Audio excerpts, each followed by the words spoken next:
Bismillahirrahmanirrahim. Galab wanaagsan akhyaarta nala socota meel kasta oo aad dunida ka joogtaan. Waa 1 bisha June sanadka 2026 qodobadaan idinkugu hayo tabinta gaarka ah ee barnaamijka lafagurka diblomaasiyadda iyo faaqidaadda caalamkana waxaa ka mid noqon doona xilligan. dowladaha Mareykanka iyo Iran ayaa saacadihii la soo dhaafay isweydaarsaday duqeymo kala duwan. iyadoo saacadihii la soo dhaafay la soo warinayo mid kamid ah saldhigyada muhiimka ah ee Mareykanka uu ku leeyahay dalalka Khaliijka ay weerar ku qaaday dowladda Iran. war ayaa ka soo baxay taliska dhexe ee militariga ee dowladda jamhuuriyadda waxaana lagu yiri waa Iran tilaabooyinkan waxay noqon doonaan kuwa sii socda haddii Mareykanku ay isku dayaan in ay sii wadaan duqeymaha ugu dambeeya. wasiirka muraha dibadda wadanka Iran Dr. Abbas Araghchi oo isna hadlay waxa uu yiri xabad joojin kasta oo Iran ay gasho waxa ku xirnaan doona xabad joojinta lagu la jiro wadanka Lebanon. weerar kasta oo lagu qaado Lebanon waxa uu noqonayaa mid lagu soo qaaday wadanka Iran ciidamadeennuna waxay dib u bilaabi doonaan howlgallada. mowqif adag ayaa dhinaca kale ka soo baxay Israel oo la xiriira weerar ay ku qaadayaan Lebanon iyagoo samaystay 3 bartilmaameed oo kala duwan. liiska dadka la baadi goobayo ciidamada Israel ay doonayaan inay qaarajiyaan waxaa ka mid ah Naciim Qaasim oo ah ninka hadda hogaamiya kooxda Xisballah ee wadanka Lebanon ka dhisan. haddaba weeraradan sii xoogaysanaya gobolka bariga dhexe maxay noqon karaan marka la fiiriyo duqeymaha sii kordhaya iyo halka ay xiisadu gaarayso. war ka soo baxay wasiirka dagaalka ee nidaamka Israel Katz ayaa lagu amray isaga iyo Netanyahu-ba in la bilaabo weerar cusub oo lagu qaadayo halka loo yaqaano Daahiyal Januubiya oo ah koonfurta magaalada Beirut ee caasimadda wadanka Lebanon. dhaqdhaqaaqyada dagaalka gobolka bariga dhexe waa sii xoogaysanayaan waxaana u egtahay in dagaalka inuu sii ballaarto markan ay qarka u saaran tahay inay talada faraha ka sii baxaan. afhayeenka baarlamaanka wadanka Iran Maxamed Baqir Qalibaf oo sidoo kale gacanta ku haya malafka wadahadalka wadanka Lebanon aan iraahdo wadanka Iran iyo Mareykanka u dhaxeeya ee dhinaca Lebanon ayaa isna soo saaray war adag oo dhinaca ka soconaya dalka Iran. haddaba saacadii la soo dhaafay isbedelo waaweyn ayaa ka dhacay gobolka bariga dhexe waxaana laga baqayaa dagaalka in dib loogu laabto oo dalka Iran waxay isu diyaarinayaan weerar kale oo hor leh. qodobadaasi iyo xiisado kale oo ku saabsan diblomaasiyadda gobolka bariga dhexe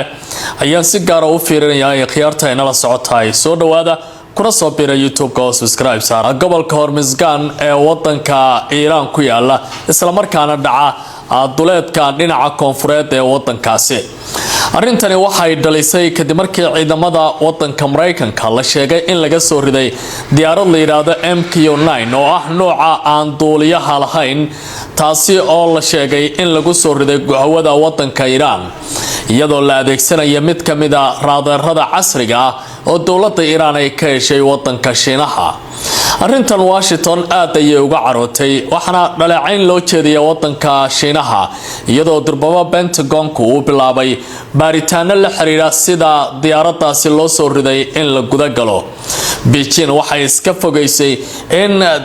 la adeegsaday gantaale iyada leedahay iyo mid kamid ah raadarada ay farsameeyaan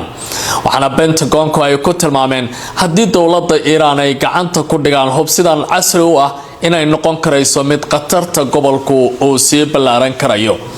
iyadoo taa laga jawaabayo ciidamada Mareykanka ayaa aad uga xanuunsaday diyaaradda MQ-9 ee laga soo riday ee aan duuliyaha lahayn oo qiimo ahaan ku fadhisay 30 milyan oo lacagta dollarka Mareykanka ah. kadibna waxay bilaabeen in ay adeegsadaan bartilmaameedyo iyo waliba weerar ay ku qaadeen goobahaasi gaarka ah. taliska qaybta bariga dhexe u qaabilsan Mareykanka ee CENTCOM la yiraahdo ayaa weerarka kadib waxay soo saareen bayaan waxaana ay yiraahdeen waxa la duqeeyo goobo isgaarsiineed iyo waliba meelo diyaaradaha iswada laga kiciyo oo ciidamada cirka iyo gantaalaha ee wadanka Iran ay isticmaalaan. tanina waxay ka dhigan tahay Mareykanka inuu ku jiro hanaan isdifaacitaan oo uu ku xakameynayo wadanka Iran in uu tilaabooyinkaasi si xoojiyo. kadib markii uu soo baxay weerarkaasi in uu dhacay taliska dhexe ee ciidamada Jamhuuriyadda Islaamiga ee wadanka Iran gaar ahaan ilaalada kacaanka ayaa ku dhawaaqay si degdeg ah in ay uga jawaabeen arrintan waxaana weerar lagu qaaday saldhig ciidamada Mareykanku ay ku leeyihiin wadanka Kuwait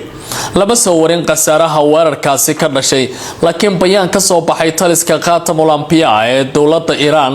oo ah barta howlgallada dagaalka laga hago ee Tehran ku yaala ayaa si degdeg ah u soo saaray bayaan waxaana ay tilmaameen in weerarkan uu ahaa mid argoosi ah oo looga jawaabayo weerarada ka dhacay jasiiradaha Siriq iyo Qasham oo ku yaala koonfurta wadankaasi isla markaana ah aaga marinka Hormuz ee ciidamada badda iyo kuwa difaaca cirka ay ka howlgalaan bayaanka militariga dowladda Iran ka soo baxay ee kacaanka waxaa sidoo kale lagu yiri tilaabooyinka gardarrada ah ee Mareykanku haddii ay sii socdaan jawaabtu waxay noqonaysaa mid ka sii xoog badan mid hadda muuqata qaar ka mid ah dowladaha Khaliijka sida Sacuudiga Bahrain iyo kuwa kale iyo waliba dalka Urdun ayaa si weyn u dhaleeceeyay weerarada lagu qaaday wadankaasi Kuwait saldhigaasi ku yaala hasaatee ilaa iyo hadda ma jirin eedayn loo jeediyo Mareykanka oo ku saabsan weerarada lagu qaaday jasiiradaha Siriq iyo Qasham ee wadanka Iran uu leeyahay waa mid ka mid ah doodaha ugu culus ee hadda warbaahinta waaweyn ee gobolka Bariga Dhexe ay si gaar ah u falanqeynayaan dhinaca kale wasaaradda amuraha dibadda ee wadanka Kuwait qudheeda war ay soo saartay waxay ku tilmaantay in gantaalaha iyo diyaaradaha iswada ee dhinaca Iran ka yimi waa berigii hore ee saaka inay qabteen oo laga hortagay hasaatee aad uga soo horjeedaan tilaabo kasta oo lagu waxyeeleynayo madaxbanaanidooda iyo waliba jiritaanka qaranka wadankaasi Kuwait sida ay hadalka u dhigeen dhinaca kale afhayeenka baarlamaanka wadanka Iran Mohammad Baqir Qalibaf ahna ninka gacanta ku haya malafka wada hadalka dowladda Iran ee kula jirta Mareykanka ayaa waxa uu ku dhawaaqay in uu si weyn uga xun yahay tacadiyada Mareykanku ay sameynayaan ka dhanka ah madaxbanaanida wadankiisa waxaana uu yiri heshiis kasta oo dowladda Iran ay gasho waa mid Mareykanka aanu sanduleyn doonin laguna dhisi doono waxyaabaha gaarka u ah madaxbanaanida iyo jiraalka qarannimo ee wadanka Iran sida uu hadalkiisa u dhigay dhinaca kale Qalibaf waxa uu soo hadal qaaday arrinta dagaalka wadanka Lebanon waxana uu ku tilmaamay xabad joojinta gobolka Bariga Dhexe ee Mareykanka lala galay in ay ku xirnayd arrinta wadanka Lebanon dagaal kasta oo Lebanon ka dhacana macnihiisu noqon karayo in laga baxay xabad joojintii la galay iyadoo taasi ay taagan tahay sidoo kale mas'uuliyiinta wadanka Iran ee ka hadlaya dagaalka wadanka Lebanon ka taagan waxaa kamid ah wasiirka amuraha dibadda ee wadanka Iran Dr. Abbas Araghchi oo si weyn u soo hadal qaaday tacadiyada dowladda Lebanon ay la kulmayso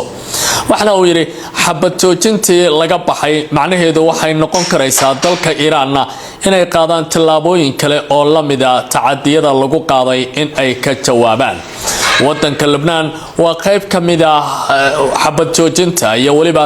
arrimaha diblomaasiyadda ee gobolka suuragalna ma aha buu yiri qayb ka mid ah dalka Lebanon in la weeraro isla markaana dowladda Iran heshiis lala sii galo xabad joojintu ay sii shaqayso